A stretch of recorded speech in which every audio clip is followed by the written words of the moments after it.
যা যা ব্যবস্থা নেওয়ার সবকিছু করেছে, চেষ্টা করেছে পেশেন্টটাকে বাঁচিয়ে তুলতে, কিন্তু দুর্ভাগ্যবশত পেশেন্টটা আজকে 11:30টার দিকে মারা যায়। আমাদের ডাক্তারদের সমস্ত চেষ্টা ব্যর্থ করে মেডিসিন ডিপার্টমেন্টে এই ইনসিডেন্সটা হয়েছে।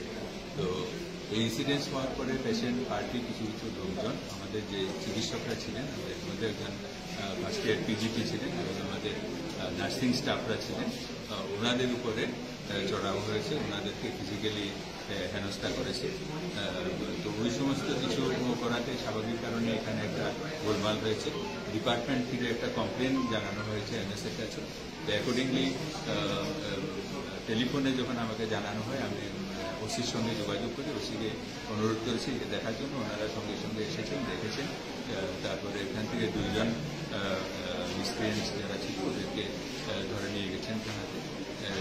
তারপরে আমাদের ডিপার্টমেন্টে এমনি তো মাঝে মাঝে হচ্ছে, এই সমস্ত কারণে মেডিসিন ডিপার্টমেন্টের এইচওডি একটা মিটিং ডেকেছেন। সেই মিটিংয়ে আমাদের সবাইকে আসতে বলেছেন। আমাদের প্রিন্সিপাল ইনচার্জরাও এসেছেন। আমাদের রেগুলার প্রিন্সিপাল একটা আর্জেন্ট মিটিংয়ে দিল্লিতে গেছেন, 3টার ফ্লাইটে উনি এয়ারপোর্ট চলে গেছেন। তো ভারপ্রাপ্ত প্রিন্সিপাল যিনি আছেন প্রফেসর ডক্টর বিপ্লবনাথ, উনি এসেছেন। আমি আবার ডাইরেক্টর হেলথ সার্ভিস স্যারকেও রিকোয়েস্ট করেছিলাম আসার জন্য, উনিও এসেছেন। এছাড়া আমাদের যে অ্যাডমিনিস্ট্রেটিভ স্টাফরা যারা deputy MS general administration doctor Pramod Chowdhury, deputy MS medical college project doctor Kumarjit Sinha, তারপরে OSD to medical education doctor Bijyoti Chakma, সবাই ছিলেন। আর সাথে ছিলেন আমাদের মেডিসিন ডিপার্টমেন্ট সমস্ত ফ্যাকাল্টি এবং পিজিটিরা। তো সেই মিটিং করে ভবিষ্যতে যাতে এই সমস্ত প্রবলেমগুলি না হতে পারে সেগুলির জন্য আমরা কিছু সিদ্ধান্ত নিয়েছি এবং সেই সিদ্ধান্তগুলি কালকে আমাদের কাউন্সিল মিটিং আছে, সেখানে আমরা করব।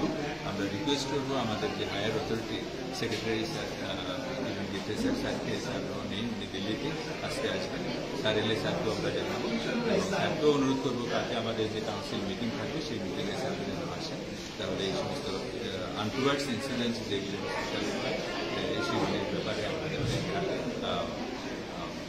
সিদ্ধান্ত নিতে পারি বা কিছু পদক্ষেপ নিতে পারি যাতে এগুলিকে ভবিষ্যতে আমরা আটকাতে পারি, এগুলি যাতে পাল্টা আর না হয়। যার বিরুদ্ধে মানে যারা অভিযোগ আসামি অভিযোগ তাদের বিরুদ্ধে কি আপনারা এফআইআর করেছেন?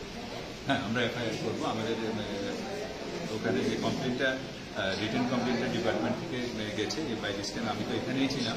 তা আমি একটা মিটিং আছে ডিএসএসে যাবো, ডিএসএস থেকে মিটিংটা ছেড়ে এসে এফআইআর আমরা করছি। যে পেশেন্ট যিনি যার মৃত্যু হয়েছে ওনার নামটা? ওনার নাম হলো, কয়জন ডাক্তার আহত হয়েছে? একজন ডাক্তার আর একজন নার্সিং অফিসার।